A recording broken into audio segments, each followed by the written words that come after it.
지상길을 다간 후에 나도 거기 올라가 그 집에서 저희들과 살겠네.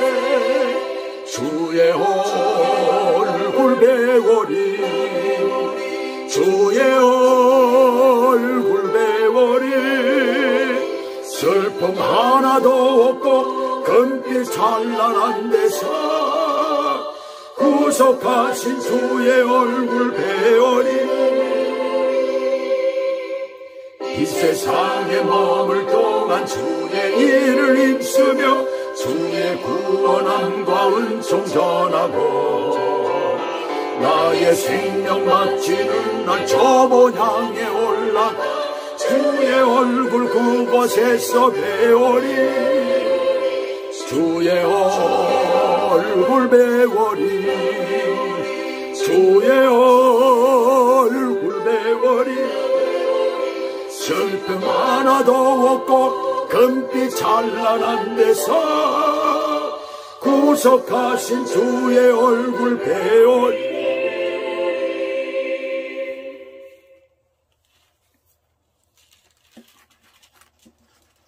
오늘 하나님의 말씀 창세기 7장 6절에서부터 12절까지 말씀입니다. 말씀 제목은 참 생명의 피난처인 방주라는 제목을 붙였어요. 그래서 방주에 대해서 오늘 함께 보도록 하겠어요. 제가 만 19살이 되던 해에 그때 여름방학 때입니다. 아주 친한 친구와 함께 제주도에 있는 한라산을 등반한 일이 있었어요. 그때 이제 배낭여행이라고 해서 무전여행이라고 그랬죠, 그때. 그래서 무전여행을 떠나는 거 학생들이 그때 많았습니다. 굉장히 그때만 해도 인심이 좋았던 시대이기 때문에 무전여행을 가도 시골에 가면은 그냥 밥도 먹여주고 어느 집에서는 잠도 재워주는 그런 일들이 있었어요. 지금은 그렇지 않죠, 절대로. 그래서 이제 학생 때 한번 경험을 하자 해가지고 둘이서 무전여행을 떠나서 제일 먼저 간 것이 이제 한라산 백록담을 먼저 올라가고 그 다음부터 내려오면서 쭉 경상도, 전라도, 충청도, 뭐 강원도 이렇게 해가지고 한번 돌자 해가지고 돌았었어요. 지금은 산에 갈 때에 그 한라산에 먼저 갔다고 그랬죠. 산에 갈 때 좋은 장비들이 동원되고 완전 무장을 하기 그렇게 떠나기 때문에 참 뭐 어디에 가서 야영을 한다든가 해도 별 문제가 없지만 그때 당시에는 그만큼 가난하게 살았기 때문에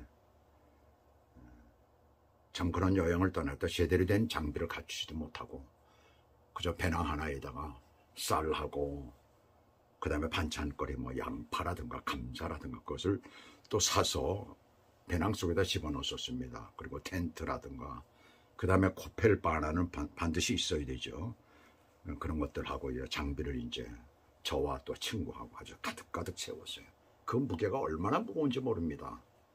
참 상당히 무거운 그런 무게인데 그건 뭐 지금 제가 군대 나가서 완전 군장을 하고 그런 훈련에 참여도 해봤지만은 그 군대 장비도 보통 20kg 이상 된다고 그렇게 얘기를 해요.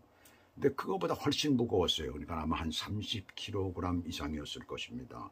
그러한 짐을 지고 산에 올라간다는 것은 참 힘든 일인데 그때만 해도 벌써 젊을 때이니까 굉장히 힘이 좋았던 때죠.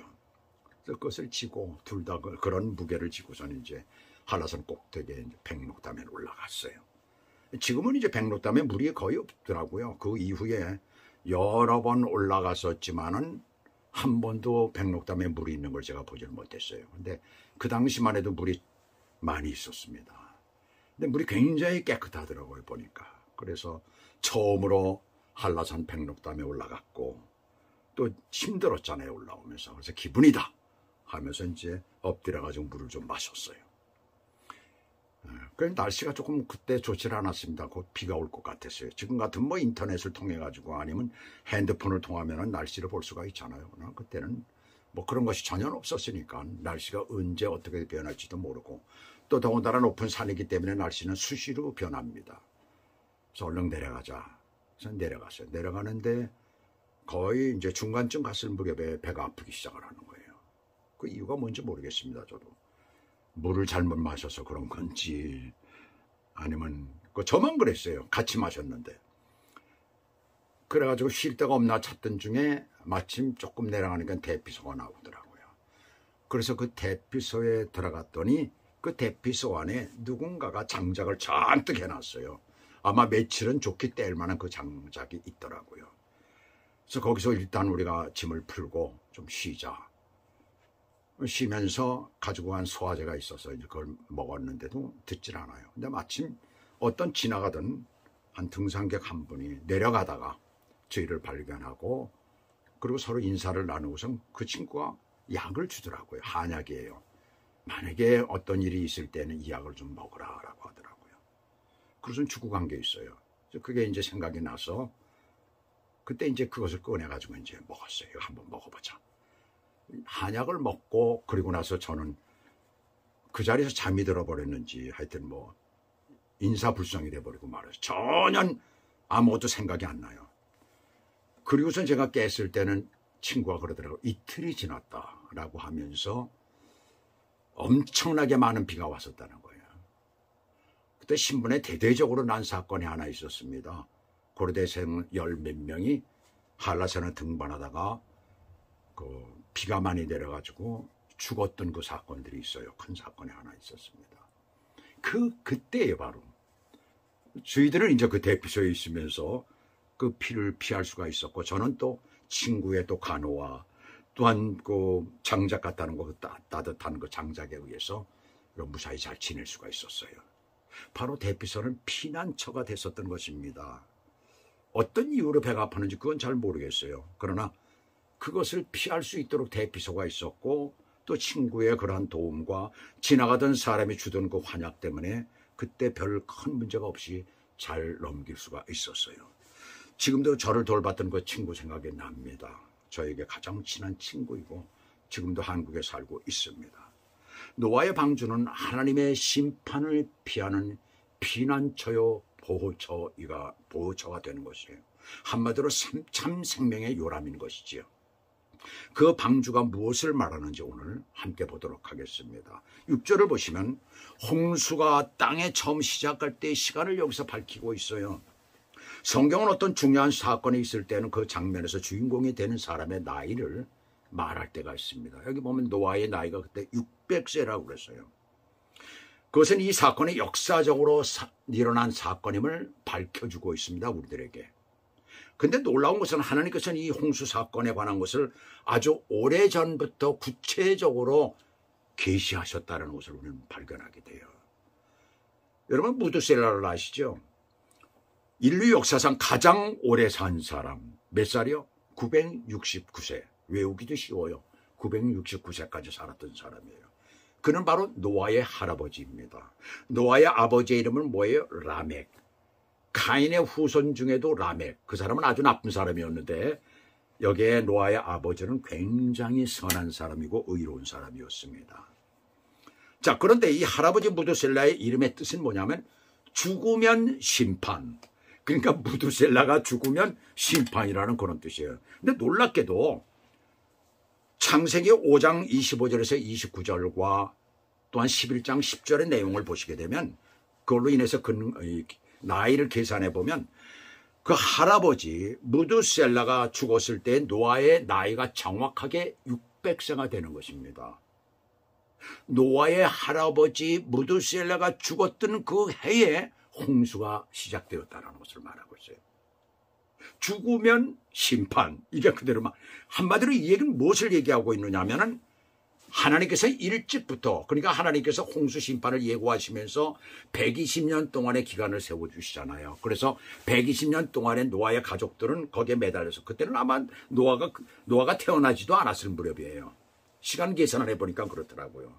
근데 그때 무렵에 노아는 이제 어려서부터 아버지 아마 배 짓는 것을 도왔을 거예요. 어려서부터. 그렇게 해서 자랐을 것입니다. 근데 좌우지간에 할아버지가 돌아가셨을 그 무렵에 노아 홍수가 시작돼. 그 전부터 120년 동안은 미리 준비를 했는데 사실은 그 할아버지 살아 계셨을 때부터 하나님께서는 예고를 하신 것입니다. 무엇을 통해서. 심판이 있을 것이다. 홍수의 심판이 있을 것이다라는 것을 여기서 예고하셨던 것입니다. 노아의 나이와 그 아들 셋의 나이를 통해서 또 한 가지 의문을 갖는 것은 셈이나 함, 야벳에게는 자녀가 없었느냐는 그런 질문이지요. 그러나 분명한 것은 자녀의 유모의 문제보다도 더 중요한 것은 구원받은 숫자가 단 8명이라는 얘기입니다. 그때 당시에도 많은 사람들이 있었어요. 많은 사람들이 있었는데 그 많은 사람들 가운데 단 8명만 구원을 받았다는 얘기입니다. 그래서 저는 그 구원받은 그 사람들은 참 생명을 가진 사람들이다라고 저는 이렇게 말을 합니다. 홍수가 시작될 무렵 맏아들인 셈의 나이가 100세 정도였다면 분명 자녀가 있었을 것이라고 생각이 돼요. 근데 그 자녀 중에 구원받은 자가 없었다는 것을 여기서 말씀하고 있는 것입니다. 100세가 되도록 결혼을 하지 않았다면 혹시 모르지만 말이죠. 여기서 우리는 분명한 대답을 할 수 있어야 됩니다. 만일 셈에게 자녀가 있었다면 그들은 구원받지 못한 거예요. 할아버지와 아버지와 정말 신앙이 좋고 그렇게 하나님 은혜 가운데 100가지 만들어가면서 많은 사람들에게 구원을 전했지만은 회개하고 하나님 앞에 돌아오라고 그랬고 장차 하나님의 홍수의 심판이 있을 것이다라고 그들은 외쳤지만 그러나 정작 만약에 자녀가 있었다면 성경엔 전혀 그것이 기록이 안 되어 있습니다. 자녀가 있었다면 그렇다면 구원을 받았어야 될 거 아니에요. 그러나 구원받지 못했다는 것이 나오는 것이죠. 자, 이것은 우리들에게 무엇을 말해주고 있을까요? 구원은 잘 믿는 부모와 나와는 별개의 것이라는 사실입니다. 제가 아무리 목회자이라 하더라도 나의 자식들 가운데는 구원받지 못할 사람도 있다는 것을 말하고 있는 거예요. 물론 우리 집은 그렇지 않다라고 나는 믿습니다. 그렇다면 이 말은 무슨 얘기를 하고 있느냐면 교회 안에 많은 불신자들도 있다는 얘기를 말하고 있는 거예요. 구원을 받지 못한 사람이 교회 안에도 가득 차고 있다는 것을 말하고 있는 것입니다. 가장 가깝게 여기는 사람들 가운데도 구원받지 못한 사람이 있다는 것을 말씀하고 있는 것이에요. 우리는 이 사실을 그냥 넘어가서는 안 되는 것입니다. 어떤 사람들은 모태신앙이라는 말을 자주 씁니다. 특히 기독교 방송에서 간증 프로그램을 진행하는 진행자들이 자주 그렇게 말하는 것을 저는 듣습니다. 모태는 어머니 뱃속을 말하잖아요. 우리는 예수님을 믿고 영접하는 것, 구원을 받는 것은 예수님을 인격적으로 받아들이는 것이라고 말합니다. 그렇다면 어머니 뱃속에 있는 어린 아기, 아직 생성도 되지 않은 그 아이가 인격을 가지고 있느냐는 얘기예요. 말이 안 되는 것 아니에요. 이 말을 한국의 이 많은 성도들도 자주 쓰고 있고 특별히 방송에서 그걸 진행하는 자들이 아주 쉽게 그것을 얘기를 하고 있습니다. 한번 생각을 해보세요. 모태에 있는 어린아이가 인격을 가지고 있습니까? 아니잖아요. 잘 믿는 부모 밑에서 태어나 자라게 되면 신앙의 영향을 받는 것은 사실이지만 그것을 모태 신앙이라고 할 수는 없는 일이에요. 그 아이도 자라면서 자신이 혹은 개인이 예수님을 영접해야 하는 것입니다. 그것이 온전한 구원이에요. 방주는 오늘날 교회를 묘사하기도 하지만 장차 우리에게 다가올 하나님의 다스리는 나라이기도 합니다. 노아의 구원받은 가족들은 홍수를 피하여 방주에 들어가는 것입니다. 피한다는 말은 하나님의 얼굴, 즉 심판을 피한다는 것이에요. 이것은 이미 하나님께서 피할 길을 예비하신 것입니다. 종말의 때에도 교회는 바로 피난처가 되고 보호처가 되는 것이에요. 그래서 교회 안에 들어가서 우리가 살 때에 심판을 면할 수가 있고 그리고 교회 안에서 우리는 믿음이 성장하게 되는 것이고 교회를 통하여서 우리는 하나님 나라를 갈 수가 있는 것입니다. 그래서 하나님께서 교회라는 하나의 단위를 만들어 주신 것이 바로 그런 것이에요. 바로 예수 그리스도께서도 그것을 강조하신 것 아니에요. 그리고 그리스도께서는 믿는 자들을 위하여 처소를 예비하신다고 그랬습니다. 교회를 위하여 처소를 예비하신다는 것이에요. 하나님께서 다스리시는 영원히 거할 곳을 우리는 가게 되는, 그 처소는 바로 그곳에 있다는 것입니다. 그것을 우리는 장차 가게 된다는 얘기예요. 교회 안에서 온전한 신앙생활을 하는 사람들이 그곳을 갈 수가 있다는 것을 여기서 말씀하고 있는 것입니다. 교회는 굉장히 중요합니다. 이것을 쉽게 얘기를 해서는 안 돼요. 좀 믿음이 들어갔다라고 한다면 나 혼자 잘 믿으면 되지. 보통 이렇게 많이 생각을 합니다. 나도 예수님을 믿어. 근데 한번 그렇게 생활을 해보세요. 믿음이 온전히 서는가? 절대로 온전히 서질 못합니다.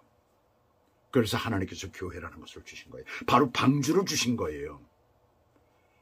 그리고 오늘 8절 9절은 모든 정결한 짐승과 부정한 짐승들과 새와 땅에 기는 모든 것이 하나님이 노아에게 명하신 대로 노아에게 나와 방주로 들어갔다라고 말씀을 하고 있습니다.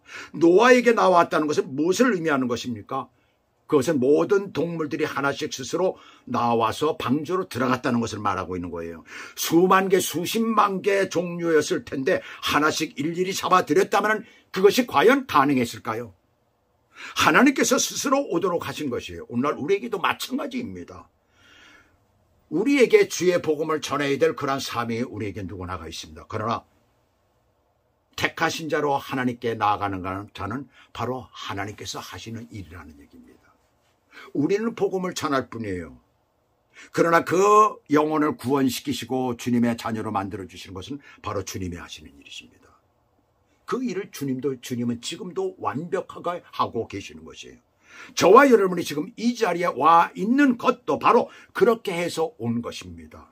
그러나 우리 중에 다른 목적을 가지고 들어온 자들도 있다는 것을 우리는 잊지 말아야 될 것입니다.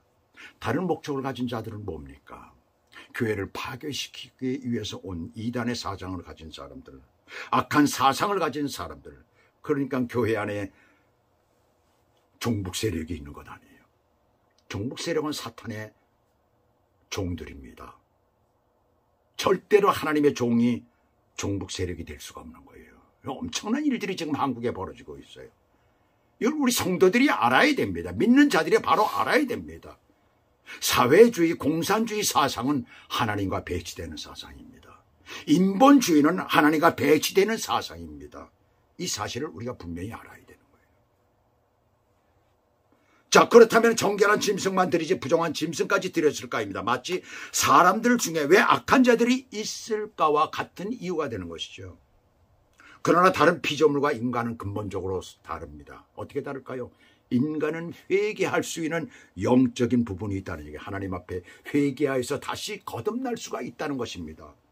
그러나 짐승은 뭐예요? 정해져 있어요. 그런 것이 없잖아요. 그래서 정결한 짐승과 부정한 짐승이 이렇게 나누어지게 되는 거예요. 나중에 출애굽기서에서 그 모든 것들을 정결한 짐승과 또한 부정한 짐승을 나누잖아요. 율법상으로 그렇게 나누는 것을 보게 됩니다. 이렇게 정결한 것과 부정한 것이 함께 할 수 있게 하신 것은 하나님께서 이 세상이 그대로 원형대로 보존되기 위해서입니다. 하나님은 그렇게 만드셨기 때문이에요. 지금 이 세상, 이 우주는 인간에 의해서 많이 파괴되고 있습니다. 그래서 자연 환경이 계속 나빠지고 있어요.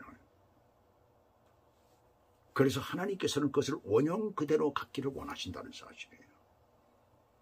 또 함께 공존하게 하신 다른 한 이유는 하나님께 드릴 예배를 위해서예요.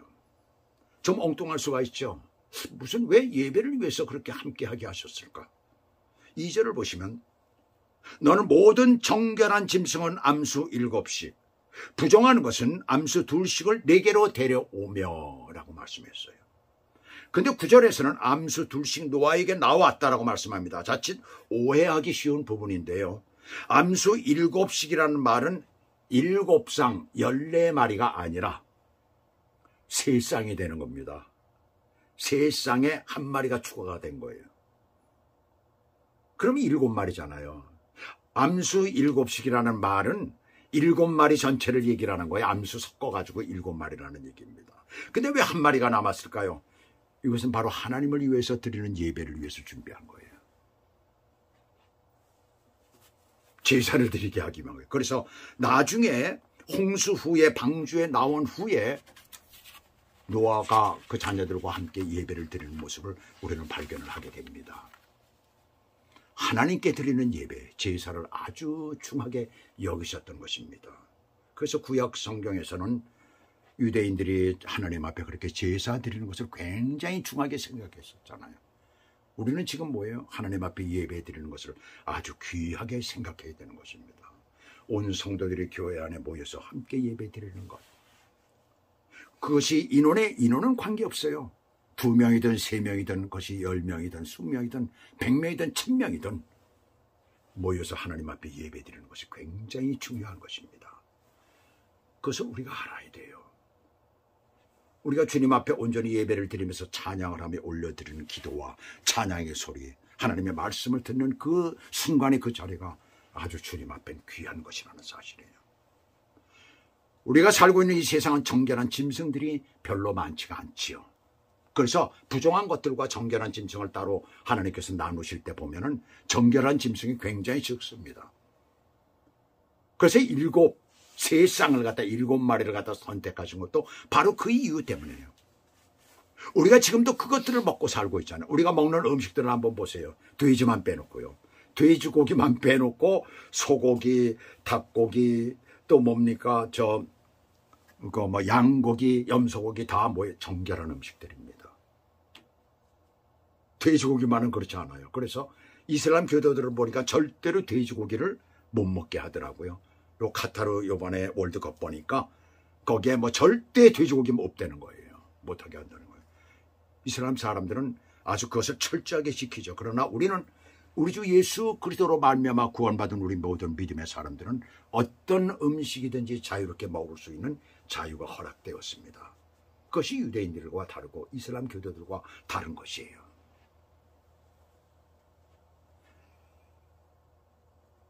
자, 이와 같이 어렵고 힘든 일을 하나님께서는 인간을 위해서 그 모든 것들을 완전하게 준비하신 것이에요. 우리가 이 땅에 살면서 주께서 우리에게 주신 사명도 마찬가지입니다. 우리는 부족하여서 주께서 우리에게 원하시는 그런 사명을 감당하기가 힘들지만 그러나 주님께서는 우리를 도와주신다는 사실을 믿으시기 바랍니다. 하나님 나라에 들어가기까지 우리가 주님 앞에 열심히 나아가면 주께서 우리를 도와주시는 거예요. 노아의 가족 8명과 짐승들이 모두 방주에 들어간 지 7일 후에 홍수가 땅에 덮였다는 것이에요. 전 세계를 뒤덮는 엄청난 홍수가 하나님께서 말씀하신 대로 일어나게 된 것입니다. 이것은 장차 이 땅에 임할 마지막 심판도 이와 같이 약속하신 대로 어느 날 느닷없이 우리에게 찾아온다라는 것을 말씀하고 있는 거예요. 마태복음 24장 37절부터 보시면 노아의 때와 같이 인자의 임함도 그러하리라. 홍수 전에 노아가 방주에 들어가던 날까지 사람들이 먹고 마시고 장가들고 시집가고 있으면서 홍수가 나서 다 그들을 멸하기까지 깨닫지 못하였으니 인자의 임함도 바로 그러하리라 라고 말씀합니다. 그때도 마찬가지예요. 오늘날 보세요. 점점 더 악한 길로 나아가고 있잖아요. 가지 말라고 하는 데는 더 가요. 지금 오늘날 우리들의 자녀들 보면 하지 말라고 하면 더 합니다. 교회에 나오라고 그러면 나오지 않고 빠져나갑니다. 지금 교회가 자꾸 한국도 숫자가 줄어들고 있다고 하잖아요. 왜요? 먹고 배부르기 시작하니까 그렇게 되는 것입니다. 그 엄청난 홍수 심판의 재난의 모습이 오늘 본문의 11절과 12절에 적나라하게 나와 있어요. 함축되어서 나와 있습니다. 그것은 40주야를 엄청난 비가 하늘에서 내려진 것과 동시에 이 땅에서도 땅이 완전히 곤두박질 치는 모습을 보게 돼요. 제가 단어를 제대로 선택했는지 모르겠어요. 곤두박질 쳤다.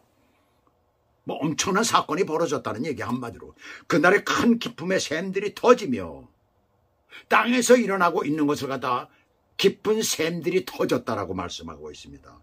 그것은 뭘 얘기를 할까요? 오늘날도 일어나고 있는 화산 폭발과 지진 등을 말하는 것이죠. 그런데 이것이 샘이 터지듯이 세계 전역에 온 지구상에 그것이 동시다발적으로 일어나고 있었다는 얘기예요. 그것은 세계 각국에서 흔적들이 지금도 발견되고 있습니다. 엄청나게 많은 증거들이 있어요. 한 가지만 제가 말씀드릴게요. 16년 전에 발행된 LA 타임스는 노아의 대홍수는 실제라는 제목의 기사가 나왔어요. 하도 사람들이 노아의 홍수는 사람들이 꾸며낸 것이다. 그냥 설화다. 근데 어떻게 된 게 설화가 말이죠. 세계 각국에 다 있어요. 중국에도 있고 저 멕시코에도 있고 저 무슨 뭐 저 러시아 그쪽에도 있고 저쪽 무슨 유럽 어느 쪽에도 있고 이런 홍수에 대한 아프리카 쪽에도 있고 말이죠. 그게 얼마나 많은지 몰라요. 그런 설화들이. 어떻게 그런 똑같은 설화가 나올 수가 있을까요? 그런데 그때 그 나온 기사에 보게 되면은 한 7,500년 전에 가옥이 흑해바다 바닥에서 발견됐다는 거예요. 이 신문은 타이타닉호를 발견했던 해저 탐험가가 터키 연안에서 19km 떨어진 깊이가 한 900m 되는 그런 해저에서 인류가 거주한 흔적을 발견했다는 것이에요. 이것은 말로 설명할 수 없는 땅의 격변으로 그 모든 것들이 파묻히고 뒤바뀌어 버린 것을 여기서 말씀하고 있습니다. 완전히 뒤집어졌다는 얘기입니다. 그때 당시에. 자, 한번 생각을 해보세요. 저는 그 말을 들으면서 가만히 생각을 해봤어요. 야, 이 완전히 뒤바뀌어졌다면 어떻게 될까? 그와 동시에 하늘에서 40주야를 비가 왔다는 것은 창세기 1장 7절에서 말씀하신 하늘의 궁창, 사람과 땅을 보호하기 위해서 만드신 물층이 창문이 열려서 물이 그냥 쏟아지듯이 그렇게 쏟아졌다는 거예요. 지금까지 우리가 살아오는 이 지구상에서 강수량으로 제일 많은 것은 하루에 1000mm 정도가 왔다라고 할 때 엄청난 비가 쏟아졌다고 그렇게 얘기를 합니다. 그런데 하루에 1000mm씩 비가 내린다라고 하더라도 40일 동안에 저 8,844m 되는 에베레스트 산을 덮을 수가 없다는 것입니다. 그 양이 그것뿐이 안 된다는 거예요. 그러니까 참 그 비가 그렇게 많이 와도 그렇다는 것입니다. 그렇다면은 이것은 어떤 것을 말하고 있습니까? 벌써 하늘의 창. 우리가 창세기 1장 7절에 보시게 되면 1장 7절에서 이 하늘의 궁창이 있다고 그랬잖아요. 하늘의 궁창이 있고 그리고 땅에 또 궁창이 있어서 비가 그렇게 내린다. 그리고 땅에는 또 물층이 또 있다고 그러고 하늘에도 그렇게 있다고 그랬잖아요. 그것이 쏟아져 내린 것을 말하고 있습니다. 사실은 그 물층 때문에 인간들이 오래 살았던 것이에요. 태양에서 쏘여지는 악한 그 광선들을 갖다 막을 수 있었기 때문에 그렇게 되었던 것입니다. 그런데 말이에요. 지금 우리가 살고 있는 지구는 물이 어느 정도 됩니까? 이 바다의 물이 70% 정도 됩니다. 70% 정도 이 바다가 형성이 되어 있는데 아무리 높은 8,844m 그 에베레스트 산이라 하더라도 바닷속에 들어가면 폭 들어가요. 제일 깊은 바다가 10,000m 이상이 됩니다. 거기에 에베레스트 산이 그대로 들어가서 잠겨버리는 겁니다. 그래서 지구를 다 깎아가지고 이 땅을 다 깎아서 바닷속에 쳐놓게 되면 어느 정도의 깊이가 되느냐 하면 평균 2.4km의 물층이 형성되고 끝나버린다는 거예요. 좀 재미있죠. 그렇다면 우리가 살고 있는 이 땅, 넓다는 광야, 뭐 넓다는 땅, 산이 있고 이 대륙이 있고 뭐 이렇다고 그러지만 사실은 대륙이라고 할 수가 없고 바다를 우리가 평균적으로 생각을 하게 되면은 바다의 넓이에 비해서는 땅은 거기서 솟아난 하나의 그 땅, 산처럼 이렇게 돼가지고 그 위에 평원을 이뤄가지고 거기에서 대륙이다 그러고 살고 있는 것이나 마찬가지가 되는 거예요. 참 재미있죠. 가만히 생각을 해보면. 우리가 살고 있는 이 땅은 바다 위에서 이렇게 올라와 있는 겁니다. 그렇게 생각을 하면 그렇다는 얘기예요. 우리는 바다를 보면서 바다가 그렇게 높이 파였다라고만 생각을 하는데 바다의 입장에서 한번 생각을 해보세요. 그것은 바로 홍수가 실제 있었다라는 것을 우리들에게 가르쳐주고 있는 것입니다. 물층이 쏟아져서 에베레스트 산이 잠길 수밖에 없었다라는 것을 말하고 있는 것이죠. 그러면서 격변이 일어나면서 지구에 변화가 생긴 거예요. 그래서 바다가 커지고 땅이 솟아나게 되고 그렇게 되었다는 것입니다. 이번 카타르 월드컵 경기는 완전히 돈잔치더라고요. 사막의 나라가 어떻게 그렇게 돈이 많아졌을까? 석유, 가스 때문이죠. 어쩌면 노아 홍수 때문이기도 합니다. 그 지역 카타르, 사우디아라비아, 또 이란, 이락 등, 또 아랍에미레이트 뭐 이런 등등의 나라들은 아주 완전히 석유 대국입니다. 딴 건 아무것도 안 하고 그것만 가지고 먹고 사는 거예요. 카타르에 대해서 소개를 하는 것을 제가 들었는데 참 엄청나더라고요. 집도 거저준대요. 학교는 모두 다 무상교육입니다. 그리고 한 달에 얼마씩 생활비까지 주고 있어요. 병원비는 물론이고요. 전 그런 데 가서 살고 싶지요. 사람들이 그러다 보니까 게을러지고 또 운동을 할 수가 없으니까 운동을 제대로 못하고 너무나 더워서 사람들이 어떻습니까? 뚱뚱해지는 거예요. 건강에 굉장한 문제가 생깁니다. 오래 살 것 같지만 오히려 오래 살지 못하고 행복할 것 같지만 행복하지 못합니다. 근데 그 지역은 어떤 지역이에요? 과거에 에덴 동산이 있었던 지역입니다. 에덴 동산이 있었다라고 한다면 엄청난 참으로 그 환경이었다는 것을, 우리가 상상할 수 없는 아름다운 환경이었다는 것을 알 수가 있지요. 그 울창했던 산림들이, 수많은 동물들이, 물고기 떼들이 어떤 격변에 의해서 묻히고 그 진흙과 모래와 섞여서 변성되어 만들어진 것이 석탄이고 석유가 되는 것이에요. 그로 인해서 지금 그들은 잘 살고 있는지 모르지만은, 그러나 마지막 심판 때는 세상이 끝나리기 때문에 그 모든 것들은 다 없어져 버리고 마는 것입니다. 오늘 이 말씀은 우리들에게 그것을 가르쳐주고 있습니다. 하나님의 심판대는 이렇게 무섭다. 방주에 들어간 8명은 참 생명이다. 바로 오늘날 예수 믿고 구원받은 하나님의 백성들은 참 생명이라는 것이죠. 그들만이 구원을 받는다는 것입니다. 그들만이 하나님이 다스리는 그 나라에 들어갈 수 있다는 것을 여기서 우리들에게 말씀해 주고 있는 것이에요. 그렇다면 이 땅에 사는 동안에 우리는 이 방주에서, 하나님이 세우신 방주, 이 교회에서 하나님이 기뻐하시는, 정말 하나님이 사랑하시는 그런 삶을 사는 저와 여러분 되시길 주님의 이름으로 축원합니다. 기도하시겠습니다. 하나님 아버지, 그렇습니다. 우리가 오늘 이 본문 말씀을 보면서 짧은 이 말씀 속에서, 참 간단한 이 말씀 속에서 전 깊은 하나님의 뜻이 새겨 있음을 다시 한번 깨닫게 됩니다. 하나님 아버지, 그렇습니다. 이 땅에 우리가 사는 동안에 정말 그 옛날 노아 때의 방주를 만들게 하신 것처럼 교회를 만들게 하시고 그 속에 우리가 들어가 살게 하시며 구원의 노래를 부르며 구원을 바라며 하늘의 그 귀하신 하나님 나라를 바라며 살아갈 수 있도록 은혜를 베풀어 주셨음을 감사드립니다. 우리가 사는 날 동안 변하지 않고 주님 앞에 그렇게 나아가는 축복의 사람들이 되도록 우리를 인도하여 주시옵소서. 예수 그리스도 이름으로 감사하며 기도 올리옵나이다. 아멘.